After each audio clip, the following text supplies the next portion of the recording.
Okay, we're gonna take out this bottom. Any better? Oh, something like that. Okay. We're gonna take out the bottom shelf right here. Hopefully we're getting good at this.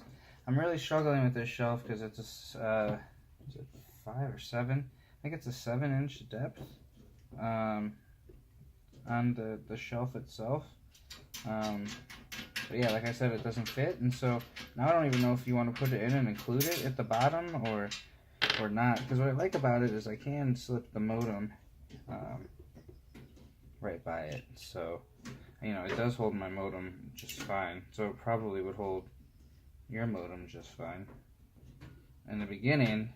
But then if you wanted to scale up and get, say, another server, another G8, then potentially, well, you would not potentially, you wouldn't have room. You have to take off the shelf. So that's okay. Though I think when you upgrade, you just have to put your modem somewhere else.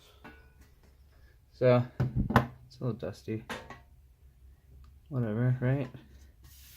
It's Los Angeles. So I'm in Los Angeles, and everything gets dusty.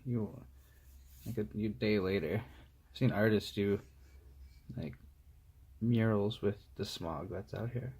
Alright, enough of that. But there's our shelf. Now we're down to just pretty much the frame itself and the modem and the router. So we'll take apart the modem and the router real quick, and then we'll just have it down to the studs, and then we'll start putting it back together.